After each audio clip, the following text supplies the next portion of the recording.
सर्वसामान्यांच्या हक्काचा आवाज जागर जनस्थान। पत्रकारांवरील खोटे गुन्हे दाखल प्रकरणी महाराष्ट्र राज्य पत्रकार संघ मुंबईच्या वतीने भव्य आक्रोश मोर्चाचे आयोजन करण्यात आले होते।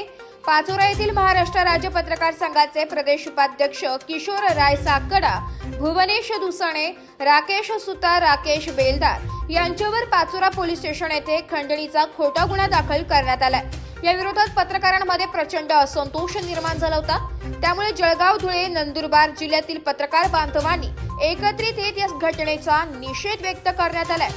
किशोर राय साकडा यांच्यावरील गुन्हा रद्द करण्यात यावा, जुगार माफी या भोला पाटील याच्यावर पत्रकार सुरक्षा कायदे अंतर्गत गुन्हा दाखल करण्यात यावा, पाचोरा पोलीस निरीक्षक अशोक पवार यांना निलंबित करण्यात यावे, जुगार माफिया भोला पाटीलला जिल्ह्यातून हद्दपार करण्यात यावे असे निवेदन जिल्हाधिकारी जळगाव, जिल्हा पोलीस अधीक्षक जळगाव यांना सादर करण्यात आले।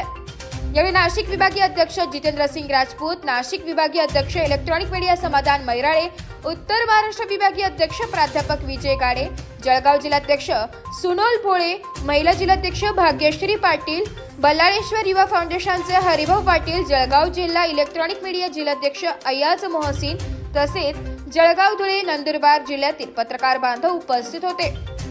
येणाऱ्या काळात मागणी पूर्ण न झाल्यास विशेष पोलीस महानिरीक्षक नाशिक परिक्षेत्र नाशिक येथे ढोल बजाव आंदोलन व अर्धनग्न आंदोलन करण्यात येईल। तसेच येणाऱ्या काळात संपूर्ण राज्यभर आंदोलन पुकारण्यात येईल असा इशारा नाशिक विभागीय अध्यक्ष जितेंद्र सिंग राजपूत यांनी दिलाय।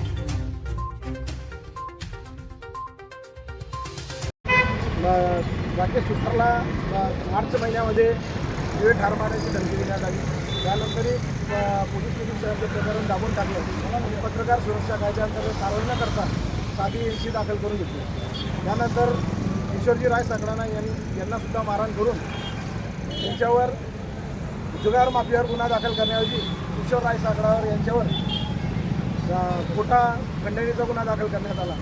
तर आमच्या प्रमुख मागण्या आहेत की किशोर राय साकडावर जो खोटा गुन्हा दाखल करण्यात आला आहे खंडणीचा तो रद्द करण्यात यावा। त्यानंतर जो जुगार माफिया आहे भोला पाटील, तर याच्यावर लोकांतर्गत कारवाई होत आली पाहिजे। त्याच्यावर 17 ते 18 गंभीर गुन्हे जुगार माफियाला पोलीस प्रशासन हाताशी धरून पत्रकारांच्या जीवाशी खेळला जातो। त्यानंतर जो भ्रष्ट पोलीस निरीक्षक आहे अशोक पवार याने महिन्यातून 10 ते 12 लाख रुपये अवैध धंद्याची वसूली केली जाते, ती थांबली पाहिजे आणि अशोक पवार यांना निलंबित केले पाहिजे आणि त्यांची आजच्या ताबडतोब आता पोलीस स्टेशनमधून तडकाफडकी बदल्या करून सेंटरला जमा केलं पाहिजे अशी आमची मागणी। आमच्या मागण्या मान्य न झाल्या पुढच्या सोमवारी विशेष पोलीस महानिरीक्षक नाशिक परिक्षेत्र नाशिक येथे बजाव आंदोलन आम्ही करणार आहोत। महाराष्ट्राचे पत्रकार संघाचे वतीने पत्रकारांवरील ते कधी सर केले जाणार नाही आणि लवकरात लवकर कर्तव्यदक्ष पोलीस जिल्हाधिकारी आणि पोलीस अधीक्षक यांनी या प्रकरणात जो जुगार माफिया मध्ये पाहिजे तो बाहेर मोकाट फिरतो पाचोऱ्यामध्ये आणि पत्रकारांना एक डोळा सोडून बाहेर फिरावं लागतं खोटा गुन्हा दाखल करण्यामध्ये। तर ही लोकशाहीची फार मोठी शोकांतिका आहे।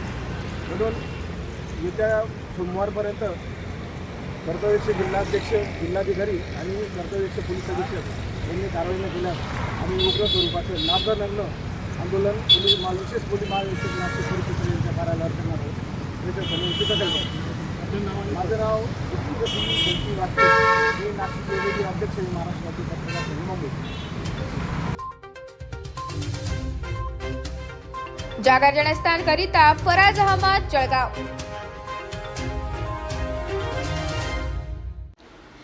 चला स्वच्छ भारतासाठी एकत्र येऊया। मूर्तिजापूर, महाराष्ट्र येथे प्लास्टिक बंदीला सुरुवात झाली आहे। प्लास्टिकचा वापर पर्यावरणासाठी हानिकारक आहे, त्यामुळे प्लास्टिकचा वापर कमी करूया आणि आपल्या शहराला स्वच्छ ठेवण्यासाठी एकत्र येऊया। जाणून घ्या प्लास्टिकचा वापर कमी करण्याचे फायदे। प्लास्टिक कचऱ्यामुळे पर्यावरणावर गंभीर परिणाम होतो। प्लास्टिकचा वापर कमी केल्याने आपण आपल्या पृथ्वीची काळजी घेऊ शकतो। प्लास्टिक कचरा शहराला अस्वच्छ करतो, तसेच प्राण्यांची देखील हानी होते। प्लास्टिकचा वापर कमी केल्याने आपले शहर स्वच्छ आणि सुंदर दिसेल. प्लास्टिक कचऱ्यामुळे अनेक प्रकारांच्या रोगांचा धोका असतो. प्लास्टिकचा वापर कमी केल्याने आपण आपले आरोग्य सुरक्षित ठेवू शकतो. प्लास्टिकचा वापर कमी करण्यासाठी काय करू शकतात? प्लास्टिकच्या पिशव्या वापरणे बंद करून कापडी किंवा कागदी पिशव्या वापरा. प्लास्टिकच्या बाटल्या न वापरता धातूच्या किंवा काचेच्या बाटल्या वापरा. प्लास्टिकच्या वस्तू कमी वापरा आणि पर्यावरणाला उपयुक्त वस्तू वापरा. प्लास्टिक बंदीला सहकार्य करा आणि स्वच्छ भारतासाठी योगदान द्या. प्लास्टिक बंदी, स्वच्छ शहर, सुंदर भविष्य. राष्ट्रसंत गाडगेबाबांच्या दशसूत्री कार्यक्रमाचे पालन करूया. नगर परिषद मूर्तिजापूर द्वारा जनहितार्थ जारी.